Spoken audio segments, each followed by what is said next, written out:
लखनऊ में बौद्ध फिक्स भंते सुमित रत्न ने समान नागरिक संहिता पर प्रेस क्लब लखनऊ में प्रेस वार्ता कर अपना पक्ष रखा।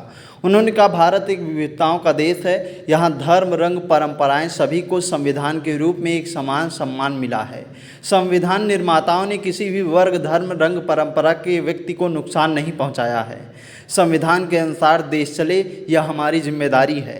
इसी शब्द के साथ उन्होंने कहा, हमारा यह मानना है कि समान नागरिक संहिता पर देश के सभी व्यक्तियों की राय ली जाए और तब इसे लागू किया जाए। करने आया हूँ इस प्रेस वार्ता के माध्यम से कि सरकार जो समान नागरिक संहिता बिल ला रही है, ये बिल भारत के लोगों पर थोपे नहीं, बल्कि पहले जो लोग असहाय महसूस कर रहे हैं, असुरक्षित महसूस कर रहे हैं, भारत के धार्मिक अल्पसंख्यक लोग, चाहे वो बौद्ध हों, ईसाई हों, जैन हों, मुसलमान हों या अन्य और लोग हों, लिंगायत हों, इन लोगों को बुला करके आपसी मशवरा, चर्चा, परामर्श, सहमति की जाए, इसके बाद बिल बनाया जाए।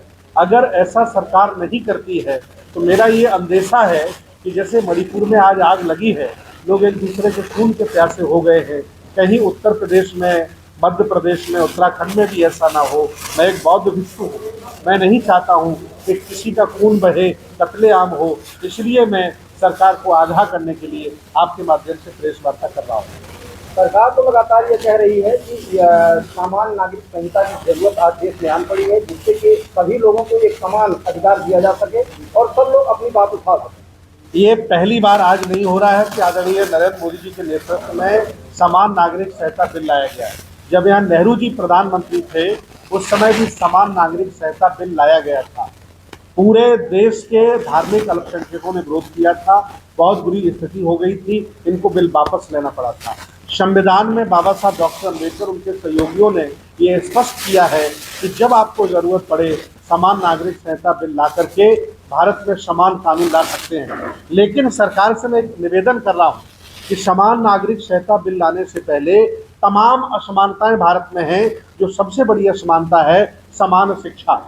गरीबों के लिए अलग शिक्षा है, अमीरों के लिए अलग शिक्षा है। सरकार समान शिक्षा क्यों नहीं कर देती अमेरिका की तर्ज पर?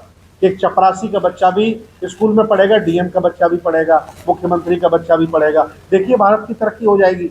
लेकिन सरकार अपने निजी स्वार्थ में बड़े लोगों को खुश करने के चक्कर में समान शिक्षा नहीं कर रही है। जो संविधान में 1 साल से लेकर 14 साल के बच्चे को सरकारी शिक्षा देने का प्रावधान है। जब समान शिक्षा आप नहीं कर पा रहे हैं तो समान नागरिक संहिता बना करके आप क्या करेंगे? ये फर्जी है, ये ड्रामा है।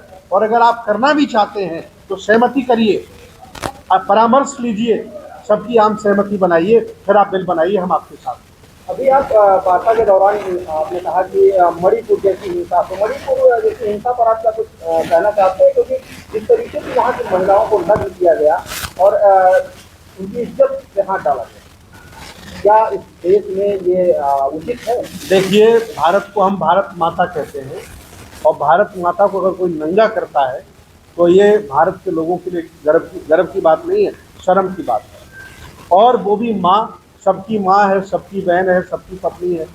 ये इस तरह का जघन्य अपराध संविधान इजाज़त नहीं देता, मानवता इजाज़त नहीं देती और मैं भी इजाज़त नहीं देता।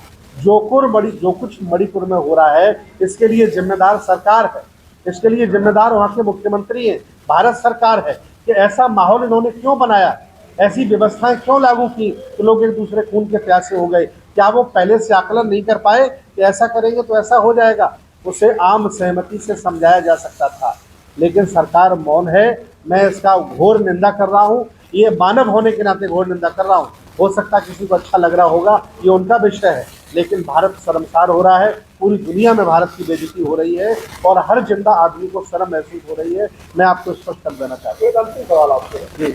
सरकार ये कह रही है कि जहाँ पर बीजेपी शासित राज्य हैं या केंद्र सरकार के ऊपर ये आरोप लग रहा है, जबकि ऐसी घटनाएं और प्रदेशों में, जैसे बिहार में भी जल्दी से जल्दी ये घटना हुई, उस पर कोई ना तो प्रेस कॉन्फ्रेंस हो रही है और ना कोई विपक्ष का नेता और ना कोई और बोल रहा है। देखिए, सरकार अगर ऐसा कह रही तो सरकार को जानकारी नहीं है।